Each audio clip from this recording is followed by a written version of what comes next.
Welcome back to Vashishtha channel. Karthika Puranam 12వ అధ్యాయం కార్తీక ద్వాదశి ప్రశస్తి. జనక మహారాజా, కార్తీక మాస విధులు, వాటి గొప్పతనాల గురించి నీకు తెలియజెప్పాను. ఆరాధన, ఉత్సవాలు, దాన ధర్మాలు అత్యంత ఫలప్రదాలని వివరించాను. ఈ నెలలోని రోజులు ఒకరోజును మించి ఒకరోజు చాలా గొప్పవైన రోజులు. సోమ మంగళ వారాలు చక్కనైన ఫలితాన్ని అందిస్తాయి. కార్తీక శనిత్రయోదశి సోమ మంగళవారాల కన్నా మిక్కిలి ఫలప్రదము. శనిత్రయోదశి కన్నా కార్తీక పౌర్ణమి అత్యంత ఫలదాయకము. కార్తీక పాడ్యమి, పాడ్యమి కన్నా ఏకాదశి, కార్తీక ఏకాదశి కన్నా ద్వాదశి అనేక రెట్లు ఫలితాన్ని కలుగజేస్తాయి. బహుళ ఏకాదశి నాడు ఉపవాసం ఉండి కార్తీక ద్వాదశి పారాయణ వల్ల అనేక బ్రాహ్మణ సమారాధనలు చేసిన ఫలితాన్ని కలుగజేస్తాయి. అంతేకాదు, గంగానదీ తీరాన గ్రహణము నాడు అనేక వేల బ్రాహ్మణులకు సంతర్పణ చేసిన ఫలితం సిద్ధిస్తుంది. పుణ్యప్రదమైన తిథులలో చేయు సంతర్పణలన్నిటికన్నా ద్వాదశి నాడు చేయు సంతర్పణలిచ్చే ఫలితం అనంతం. ఆనాడు శ్రీమన్నారాయణుడు నిద్ర లేచే రోజు, ఆయనకు అత్యంత ప్రీతిపాత్రమైన రోజు. ఆనాడు కనీసం ఒక్కనికి అన్నదానం చేసిన విష్ణు సాయుధ్యాన్ని కలుగజేస్తుంది. ఆనాడు చేసే ధనదానం సద్ధర్మ దానమవుతుంది.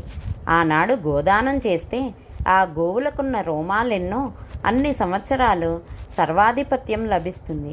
ఈ ద్వాదశి రోజున వస్త్రదానం చేసిన, దీపదానం చేసిన జన్మ జన్మాంతరాల పాపాలు నశిస్తాయి.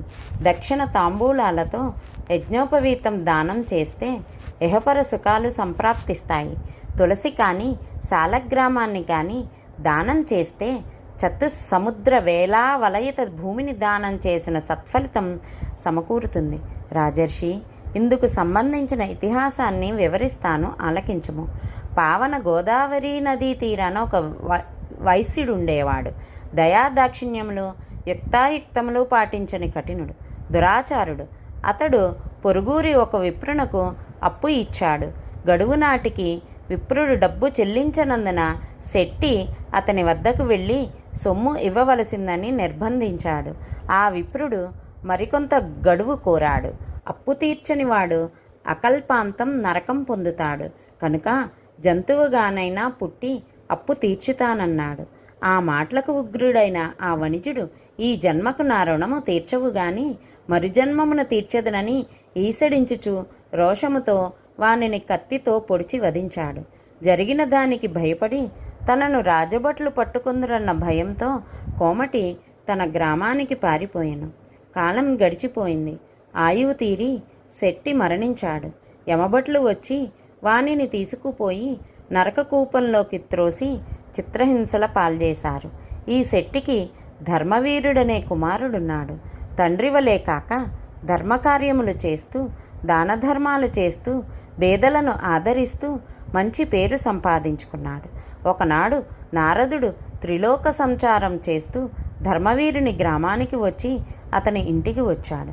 మునిచంద్ర, దండ ప్రణామాలు. మీ రాక వలన నా జన్మ పావనమైంది. నా సత్కారాన్ని స్వీకరించి నన్ను అనుగ్రహించవలసినదని వేడుకొన్నాడు. ఓయి ధర్మవీర, పేరుకు తగు కీర్తి ప్రతిష్టలు పొందిన దయానిధివగు నీ గురించి విన్నాను. నీకొక హితవు చెప్పాలని వచ్చాను. నీ తండ్రి నరకంలో యమయాతనలు అనుభవిస్తున్నాడు. అతడికి పుణ్యగతులు కలిగించవలసిన పుత్రుడవు నీవేనని నారదుని మాటలు విన్న ధర్మవీరుడు మదిలో సంశయించుచుండగా, ధర్మవీర, అంతటి మహాపాపికి నీ వలన మేలు కలుగునా అని సంశయించకు. ఇది కార్తీక మాసం. ఈ మాసంలో ద్వాదశి నాడు శాలగ్రామం దానం చెయ్యి. నీ తండ్రి బాధలు తొలగిపోతాయి అని చెప్పాడు. అందుకు ఆ ధర్మవీరుడు చేతులు జోడించి, నారద మునీంద్ర, గోవులు, భూములు, అన్నవస్త్రాలు, నువ్వులు, బంగారం దానం చేయడం వలన పుణ్యం కలుగుతుందంటారు. శాలగ్రామశిలను దానం చేయడం వల్ల అంత మంచి ఫలితం కలుగుతుందంటారా?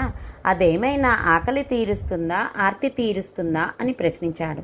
నారదుడు ఎంతగా బోధించినా ధర్మవీరుని మదికి ఆ హితవు నచ్చలేదు. నే చేసిన దానాల వల్ల నా తండ్రికి తొలగని బాధలు ఈ రాతి వల్ల కలుగునని విశ్వసించలేకున్నాను అన్నాడు. నారదుడు అచ్చటి నుండి నిష్క్రమించాడు. ఆయువు తీరిన వెనుక మరణించిన ధర్మవీరుడు సమర్థత సంపద కలిగి ఉండి సుమమౌళి చెప్పిన మాటలను నిర్లక్ష్యం చేసి శాలగ్రామ దానాన్ని నిర్వహించకపోవడం వల్ల ధర్మవీరుడు ఆ తదనంతరం పులిగా, కోతిగా, పందిగా అనేక జన్మలను అనుభవించి చివరకు ఇక సద్బ్రాహ్మణుని ఇంట స్త్రీగా జన్మించాడు. యవ్వనవతి కాగా తండ్రి ఆమెకు వివాహం చేశాడు. ఆ వరుడు మరణించి వైధవ్యం ప్రాప్తించింది. తండ్రి యోచించి తర్కించి మనోనేత్రంతో సందర్శించి శాలగ్రామం దానం చేయక నిరసించిన కారణంగా ఇప్పుడు ఈ ఉపద్రవం కలిగిందని గ్రహించాడు. వెంటనే కార్తీక సోమవారం నాడు కూతురి చేత కార్తీక పూజ చేయించి శాలిగ్రామ దానం చేయించాడు. సత్ఫలితంగా పురాకృత దోషం నశించి ఆమె భర్త సజీవుడయ్యాడు. ఆమె తండ్రి పూర్వజన్మ మందలి నరకబాధల నుండి విముక్తుడయ్యాడు. ఆ తదుపరి ధర్మవీరుడు ఒక సద్బ్రాహ్మణుని ఇంట కుమారుడై జన్మించి ప్రతి కార్తీక మాసంలో శాలిగ్రామ దానాలు నిష్టగా చేస్తూ పుణ్యసంపన్నుడై ముక్తిని పొందాడు. కార్తీక పురాణం 12వ రోజు పారాయణ భాగం. కార్తీక ద్వాదశి ప్రసిద్ధి అధ్యాయం సమాప్తం. ధన్యవాదములు. Please like, share, subscribe our channel.